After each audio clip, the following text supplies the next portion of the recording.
soit E un K-espace vectoriel dimension finie et U un endomorphisme de E. Et puis je prends une valeur propre de cet endomorphisme.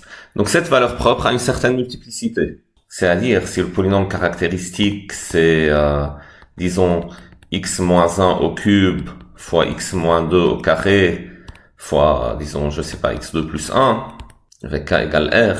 Donc les valeurs propres réelles sont 1 et sa multiplicité c'est 3, ce 3-là. Et puis j'ai 2, c'est une valeur propre et sa multiplicité c'est encore 2, ce 2-là. Et ce que ce théorème dit, c'est que la dimension du sous-espace propre associée à une valeur propre donnée est plus petite que la multiplicité de la valeur propre. C'est-à-dire, dans ce cas, si j'ai E1 et E2, E1 c'est l'ensemble des x tel que U de x égale 1 fois x, et E2 c'est l'ensemble des x tel que U de x égale 2 fois x. Sous-espace propre, associé à 1 et 2. Le théorème c'est sur la dimension de E1 et dimension de E2. Et ce que le théorème dit, c'est que la dimension de 1 est plus petit que la multiplicité de la valeur propre 1, donc plus petit que 3, et la dimension de 2, c'est plus petit que la multiplicité de la valeur propre 2, donc plus petit ou égal à 2. Et ces dimensions, en fait, de toute façon, sont plus grandes ou égales à 1. Parce que par définition d'un sous-espace propre, il y a un vecteur propre là-dedans. Un vecteur propre non nul. Par définition, un vecteur propre est non nul. Le même énoncé aussi marche pour les matrices. Donc si je prends une matrice A carré de taille n, donc A dans Mn de R, et lambda valeur propre de multiplicité M lambda, alors la dimension du sous-espace propre associé à A lambda est plus petit que M lambda. Pour illustrer ça avec un exemple, donc, voyons, prenons n égale 3 et A c'est la matrice nulle, qui a dans ce cas le polynôme caractéristique, c'est ce déterminant-là, je mets moins x sur la diagonale, 0 ailleurs, et je fais le calcul et j'obtiens moins x à la puissance 3. Je peux dire que le spectre de A, ici, c'est singleton 0, et 0 est de multiplicité 3. Et la question c'est quoi E0? Toujours lorsque 0 est une valeur propre d'une matrice A, alors E0 c'est le noyau de A, en fait. C'est l'ensemble des x, tel que A fois x égale 0 fois x, c'est le noyau. Et dans ce cas, comme A est la matrice nulle, donc E0 c'est égal à R3, et je peux dire que la dimension de E0 dans ce cas, c'est égal à 3, c'est égal à la multiplicité. Si je prends un autre A, donc je prends A, matrice nulle, sauf en une position, disons ici, je mets un 1 ici et 0 ailleurs. Dans ce cas, le polynôme caractéristique n'a pas changé, c'est toujours moins x3. Le spectre, c'est toujours 0, singleton 0, et la multiplicité de cette valeur propre, c'est 3. Mais maintenant, si je prends la dimension de E0, donc ce sera égal à quoi? Je peux faire le calcul, trouver E0 explicitement, trouver le noyau, mais je connais le théorème du rang. La dimension du noyau plus le rang de A, c'est 3. Donc 3, qui est la taille de la matrice, doit être égal à rang de A, qui est 1, la dimension de l'image, c'est 1, plus la dimension du noyau, donc plus la dimension de E0. Et donc la dimension de E0, c'est égal à 2, et cette fois, c'est plus petit que 3, qui est la multiplicité. Et bien sûr, si je prends A égale la matrice avec 1 ici, juste au-dessus de la diagonale, et 0 ailleurs, dans ce cas, le polynôme caractéristique n'a pas changé. Le spectre, c'est toujours le même. La multiplicité de 0, c'est toujours la même. C'est égal à 3.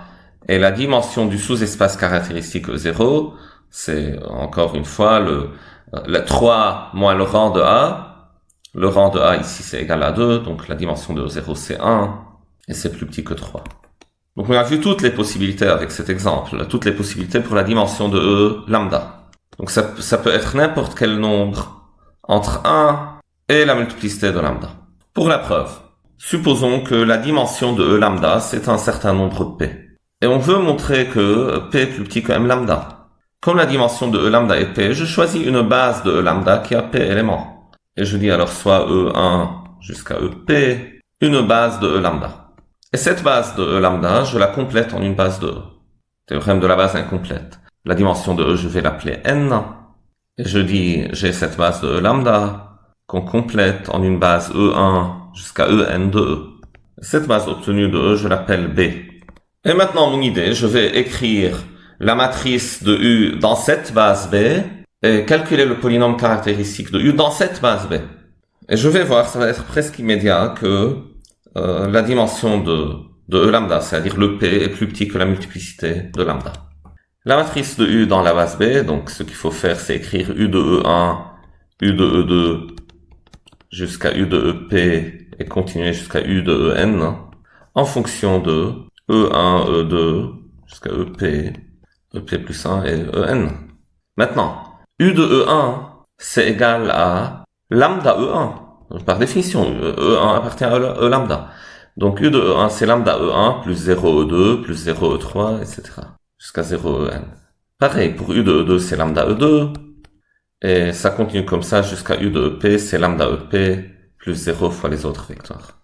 Et pour les autres, bon, on sait pas. Donc ça peut être n'importe quoi. Et maintenant, je dois mettre moins x sur la diagonale et calculer un déterminant. Donc je mets moins x ici, moins x jusqu'à moins x. Et je continue avec des moins x. Et je dois calculer le déterminant. Ce déterminant-là, c'est le déterminant de cette matrice, avec un bloc en haut à gauche avec les lambda moins x, c'est-à-dire lambda moins x essentiellement fois la matrice identité de type P. En bas, un bloc nul. Puis en haut à droite, j'ai un bloc C à P ligne N moins P colonne. Puis en bas, j'ai un bloc de la forme D moins X fois l'identité de la taille N moins P. Si la dimension totale, on l'a appelée N. Mais ce déterminant, c'est qu'il y a de X. Mais je sais que pour les matrices en bloc comme ça, le déterminant se fait par bloc aussi. Donc le déterminant de cette matrice-là, c'est le déterminant de lambda moins X identité fois le déterminant de, voilà, l'autre déterminant, ce qui reste, D moins X, identité de taille N moins P. Ce déterminant, c'est quoi? C'est très simple, c'est le déterminant de cette matrice diagonale, le bloc d'en haut. Diagonale de taille P, sur la diagonale, vous avez lambda moins X, donc ce n'est autre que lambda moins X à la puissance P. Et P, attention, c'est la dimension du sous-espace lambda, fois autre chose, un certain polynôme, appelons ça Q de X. C'est un C qui a de X. Et ce qu'on voit alors, c'est que lambda moins x à la puissance p divise qui a.